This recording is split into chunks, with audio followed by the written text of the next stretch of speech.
Let me tell you something. Recently, I was walking down the street. I see this couple.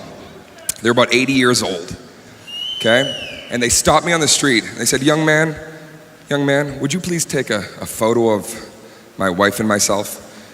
And I could just see that their connection that they had. It was unlike anything that I'd ever seen before. And honestly, it was something that I wanted in my life. And I said, I would love to take your photo. And I took the camera. Edward was the man's name. I got to know them a little. Edward and Phyllis.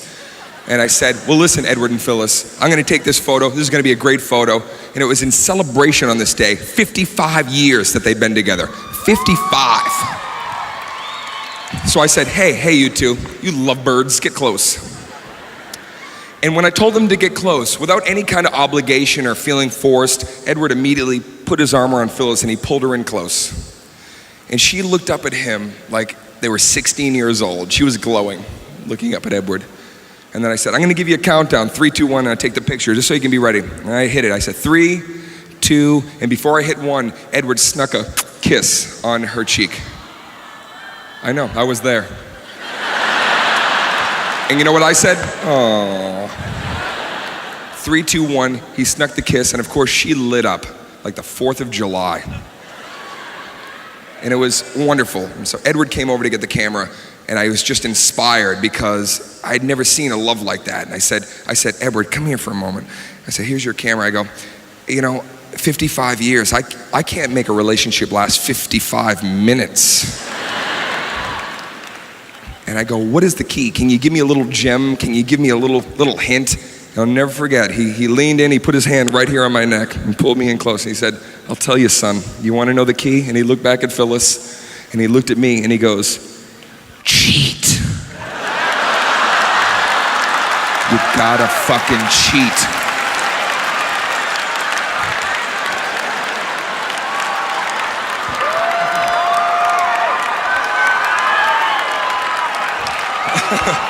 Oh, some of you are not clapping. You're saying, no, Dane, that is not the right path.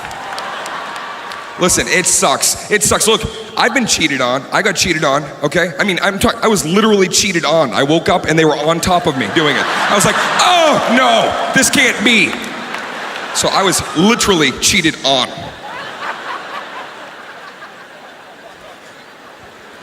But I'll tell you something right now. I'm telling you, no matter what, even the message I just gave you, don't cheat. I'm telling you right now, you can't cheat. Because here's the thing, when you cheat, that shit comes back to get you. It comes back, it's a vicious circle, and it's like the movie Ghost, when those black demons come up out of the ground.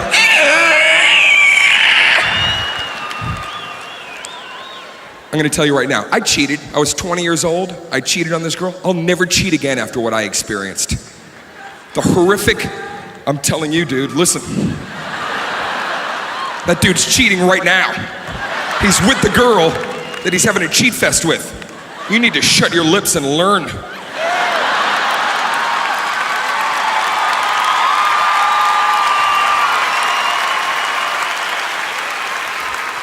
Here's the thing, you cheat, okay? You go, you cheat, you do your cheat thing. You have all that crazy sex, do all your thing. Do all the things that you can't do, bionic seahorse. I know, I get it.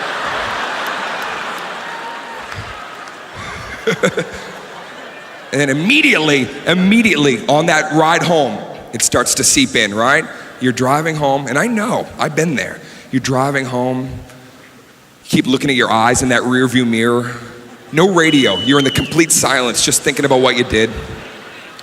And finally you turn that mirror away, because you don't even want to look at yourself, you turn it. And what happens? It turns back on its own. You're just driving. And by the way, I know this is the worst pantomime in the history of driving. Look at this. I am all over the fucking road. Do you see this?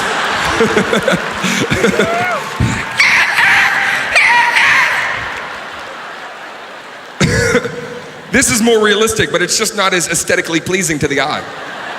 Okay, I drive a fucking forklift, just for the sake of the joke. I just want to do this. The worst is too, you ever cheat and you get the person that has the glitter? Sometimes the girls wear the glitter. And that shit gets on you. They've marked you, and the whole ride home you're trying to pick that shit off like looks like you just fucked a pixie.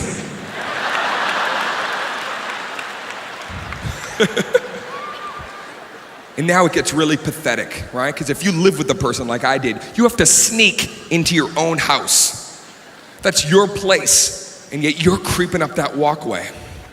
And you've isolated the one key. You always isolate, and then you grip the rest of the keys. And at that point, you're like, why do I have so many fucking keys? I use 2, and I have 10 keys. In my sleep, did I murder a janitor and steal his keys? I digress. So you've got your key, and you have to sneak in, right? And here's the thing, you put that key in that lock, and here's the thing, your lock was never louder than on this night, right? It's like somebody put your lock in stereo. Trying to be quiet, it's like, one of your neighbors is like, shut that key up! And sorry, it's a new key. Then you open up the door just enough, whatever the size you are, that's how much you open it up. And you just kind of magician your way in. You just Houdini your way right into your own house. Sneak in, close that door. Here's the worst, we had hardwood floors. Yeah, those floors suck for cheating because they taunt you, right? They're so old, every step you take, it's like, cheater, liar, she loves you. Shut up, floor. I will buy you a rug. Please shut up. You're a loser. I know. Now, what do? You gotta sneak right into the shower. That's the first thing. You get into that shower, you start washing off your balls like you're gonna put them up for auction on eBay. Right? You do the triangle scrub, 1, 2, top, 1, 2, top. Pantene Pro V, splat, 1, 2, top.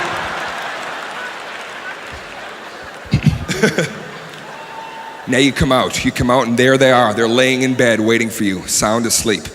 And the goal is you have to get into that bed without making any movements, without waking them whatsoever. You get up to that bed, you lift that sheet up. You don't even want to touch that bed. You try to vampire yourself into...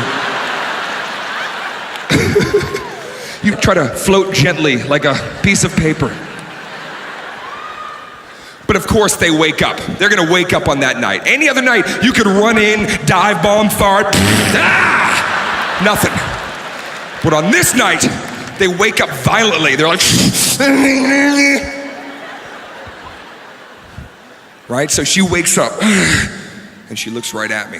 And of course, at this point, they call you like the most amazing nickname that you don't want to hear at that point. All right, she looks right at me. She's like, hi, perfect.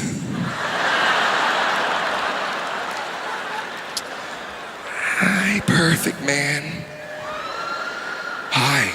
Yeah, hi, perfect's home. Perfect is home. Then they start looking at the time. Oh, baby, it's 4:30. You said you were gonna be home at 8.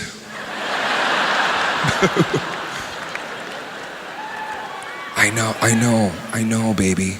I know. But I didn't get home at 8. Well, where were you? It's 4:30. And of course, again, because we're guys, we didn't think of a good enough excuse. So we start patching shit together right there. Where was I? Baby, I was lost. I got lost in the world. I got lost. How did you get lost? How did you get lost? Because they changed all the roads. The city is trying a new road system. And I was driving like, that's not the roads I know. It took me so far away. And you know how they're so out of it because they're tired that they kind of start agreeing with whatever you're saying, right? Oh, I thought I heard something on the news about them changing the roads. You did. You did hear that, yes. Oh, and when are they gonna change the roads back? Tomorrow. When you're on them. That's why I'm so late. I had to help them fix the fucking roads. I found the foreman, I put a hat on, I was like, we gotta put these roads back. I'm just happy that you're home and that you're okay. And you think at this point, I did it. I got away with it. I cheated, I deceived, and you think that's gonna make you feel better, but it's not. Because here's what's gonna happen next. Here's where the entire thing comes and blows up in your face. The weird part is you cheated, right? You cheated. You're the cheater, and yet you become insecure and suspicious of them. You start getting all paranoid and shit, and your girl's like, hey baby, I'm just gonna go to the mall for a little bit with my mom. Oh yeah? At 4 in the fucking afternoon? What the fuck is going on? Call your mom on that phone. Let me listen on this one. Say, Mom, what are we doing today? Just do it! Hey baby, I'm gonna go wash my car. Oh yeah? With whose dick are you washing your car? What the fuck is going on? You don't wash your car. You start becoming paranoid, right? Every little thing becomes like a clue, right? You start going through the other person's shit, open up your girl's purse, there's fucking loose change in there, you're like, what is this, you fucking whore? Loose change? You are a whore! You always go through their stuff. And that's the thing is, guys, we get so paranoid. We think that when we open our girl's purse, like, we start getting nervous, like his cock's gonna be in there, right? Like, I knew it, I knew this.